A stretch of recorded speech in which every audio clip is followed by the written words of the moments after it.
And we're back with more now from Jim Rogers. Now, we've been talking about commodities and Bitcoin, not for long, but the conversation wouldn't be complete without a little Rogers insight into the Fed, which we touched on before, but we're going to hit up again. Now, Jim, you're critical of the Federal Reserve and what they're doing today with quantitative easing. What alternatives would you suggest to the U.S. in order to get us out of this precarious economic position the U.S. has found itself in today? Aaron, it's pretty simple. The way the world has worked for a few thousand years is when people get into trouble, they fail, competent people come along, reorganize the assets, and start over.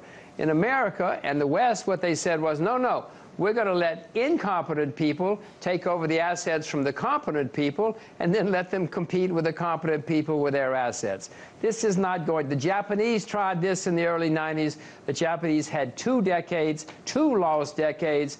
It's not going to work. In Scandinavia in the early 90s, they let people go bankrupt. They had a horrible 2 or 3 years, but since then, they've grown dramatically over the past 15 or 20 years. The way the system works is when you fail, and you start over. In America, we don't do that anymore, and we're kicking the can down the road is the way it's referred to now. And when the can goes over the side, we're all going to go with it. So basically what you're saying is that America hasn't taken its medicine yet, and because of that, we're really going to get sick. You're exactly right. We're just making the situation worse. The debt is going higher and higher and higher. The money printing is going higher and higher and higher. Aaron, we've had 50 or 60 years of excess in America. You got to pay the price someday, whether you like it or not. And the longer you delay the day of reckoning, the worse the day of reckoning is going to be. This is not going to be fun, Aaron. I'm not happy about it. I wish you weren't happy about it. Oh, I wish the Federal Reserve and Washington. I wish Washington wasn't happy about it. I mean, I don't think many are. And you've been quoted as saying that Janet Yellen is a, quote, lapdog for the establishment. Now, Jim, Janet Yellen, she called in sick. You're put in charge of the Federal Reserve for the next year. What would you do differently? I would abolish the Federal Reserve, and then I would resign. Okay, that's a very, we got the whole answer. How would you go about doing that, implementing that abolition? Well, it's pretty simple. I mean, just close it down. The world has gotten along quite famously and well without central banks for most of world history. America's had 3 central banks in our history. The first 2 disappeared, Aaron. This one's going to disappear, too, because they keep taking on huge amounts of debt. They keep leveraging up the balance sheet. They keep making mistake after mistake. They're printing money. This one's going to self-destruct before it's over, unless the politicians say, you know, this thing is a mistake. It's out of control. Let's get rid of it. It's more likely, though, that it will self-destruct. Like you said, you don't see that happening. You see destruction. Yeah, no. If I were, as I said, what I would do is just close it down now before we have a disaster. We already have a disaster. I would close it down now.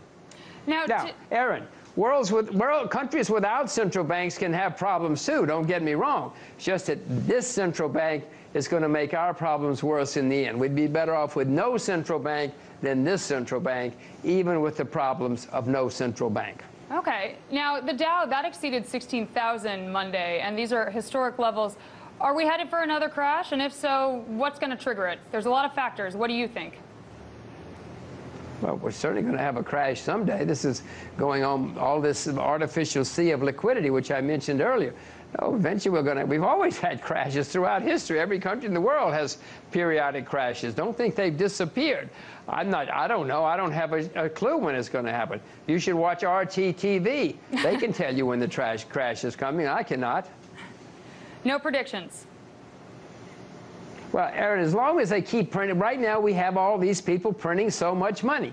So I cannot see a crash anytime soon. I can see corrections. I can see the market going down a bit and for a while. But with all the money printing everywhere in the world, and there are no constraints on Congress now. Congress is free to spend as much money as it wants to. They removed the debt ceiling. They're afraid to do anything about it. So with all the money printing and all the spending everywhere in the world, this could go on for a while. Can we print forever? Is that just an alternative? Potentially just printing forever?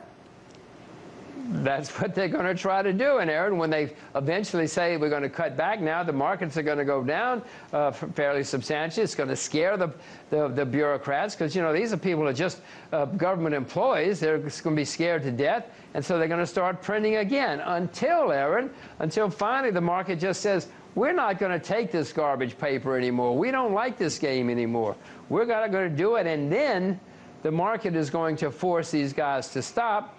And that's going to be called a crisis. That's going to be called at least a semi-crisis, but more likely a crisis.